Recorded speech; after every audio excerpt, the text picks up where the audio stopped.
Vous avez des oreilles, nous avons des podcasts. Bonjour à toutes et à tous, je suis Stéphane de la médiathèque de Rumilly et vous écoutez Choyez vos oreilles qui vous fait explorer l'univers toujours plus vaste du podcast. Chaque semaine, je fouille nos rayons virtuels pour vous conseiller 3 podcasts sur un thème particulier. Cet épisode, le 8e, doit être diffusé le 8 mars, c'est-à-dire pour la Journée internationale des droits des femmes. Historiquement, la première journée nationale de la femme a eu lieu le 28 février 1909 aux États-Unis, à l'initiative du Parti socialiste américain. Rapidement, le mouvement se rapproche des luttes ouvrières. Il prend de l'ampleur dans le bloc soviétique dans les années 20 et l'ONU, en 1977, enjoint ses membres à célébrer une journée internationale de la femme. Elle devient officielle en France en 1982. Elle met en avant la lutte pour les droits des femmes et la réduction des inégalités hommes-femmes. Ce n'est pas, comme on peut l'entendre ici ou là de façon réductrice, la journée de la femme. Et parce que le podcast est un canal libéré des contraintes des médias traditionnels, dans ceux de cette semaine, vous entendrez des femmes qui prennent une parole qu'on leur a longtemps refusée. On s'attaquera aux discriminations sexistes pour ensuite entendre des témoignages de violence dans un microcosme très particulier, pour terminer enfin par des conseils pour triompher de ces agressions. Le premier podcast s'appelle Intime et politique et il est proposé par Lorraine Bastide pour le studio Nouvelles Écoutes. Le ton est posé dès le générique qui annonce « Dire « je » pour une femme, c'est politique ». Le podcast se décline en plusieurs séries documentaires, 3 au moment de la diffusion de cet épisode. Leur ambition commune, c'est de démonter les stéréotypes de genre, notamment la sexualisation des corps des femmes, et remonter aux racines des discriminations sexistes. La plus ancienne, juste avant, a été réalisée par la militante féministe et documentariste Ovidie. Mère d'une ado de 14 ans, elle s'interroge sur la meilleure façon de transmettre son militantisme. Ce dialogue entre la mère et la fille, c'est l'occasion de confronter 2 générations de féministes. Les échanges prennent le temps de se développer et abordent les sujets qui les concernent, comme les pressions sur les corps des femmes, le consentement ou la contraception. Chacune apprend de l'autre et l'auditorice apprend des 2.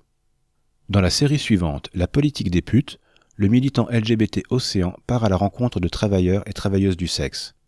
En leur tendant son micro, il transmet leurs discours, leurs revendications avec une vraie légitimité.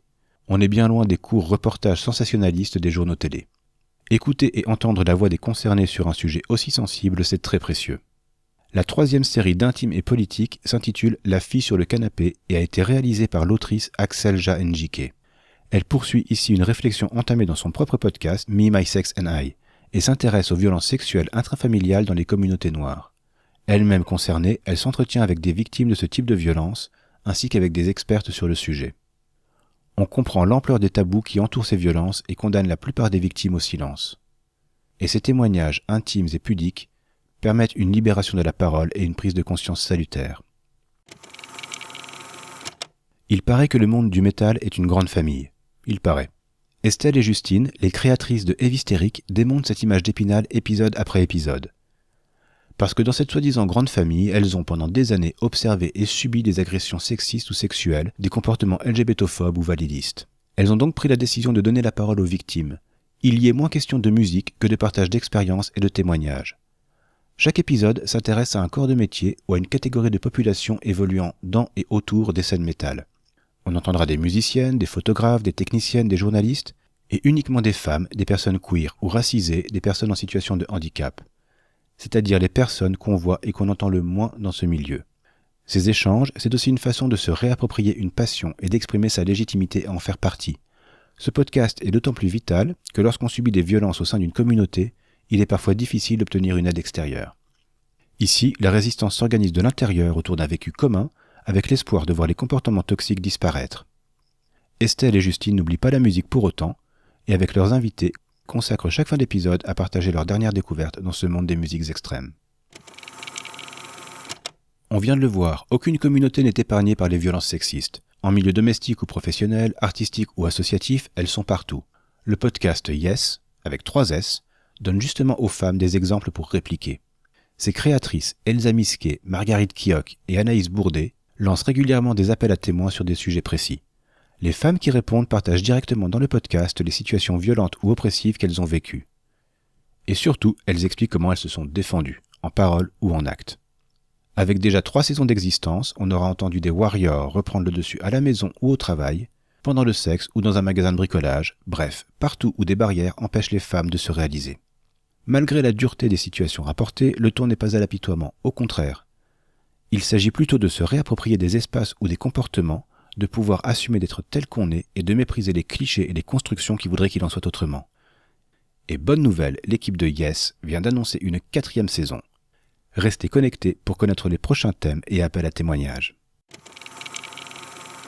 Voilà, ce sera tout pour aujourd'hui. Merci beaucoup de nous avoir écoutés. Si vous aimez ces podcasts, parlez-en autour de vous encore et encore. C'est le meilleur moyen de les faire connaître. Pour ne pas manquer nos prochains épisodes, abonnez-vous dès maintenant dans votre application de podcast préférée. Vous pouvez nous écouter sur PodCloud, nous retrouver sur le site de la médiathèque et discuter avec nous sur Twitter. N'hésitez pas à nous contacter. Vous retrouverez les liens et les références des podcasts évoqués dans les notes de l'épisode. Choyez vos oreilles est un podcast de la médiathèque du Quai des Arts à Rumilly, proposé et réalisé par Stéphane de l'Espace Images et Son. À la semaine prochaine pour continuer à choyer vos oreilles. Puisque vous êtes resté jusqu'au bout, voici comme d'habitude l'indice sonore pour le thème du prochain épisode. Si vous avez une idée, faites-nous en part sur Twitter. Vous avez un nez très grand. Ah non, c'est un peu court, jeune homme. On pouvait dire, oh Dieu, bien des choses en somme, en variant le ton. Par exemple, tenez, agressif. Moi, monsieur, si j'avais un tel nez, il faudrait sur le champ que je me l'amputasse. Amical. Mais il doit tremper dans votre tasse pour boire. Faites-vous fabriquer un nappe. Voilà ce qu'à peu près, mon cher, vous m'auriez dit, si vous aviez un peu de lettres et d'esprit. Mais d'esprit, oh, le plus lamentable des êtres, vous n'en eûtes jamais un atome. Et de lettres, vous n'avez que les 3 qui forment le mot sot.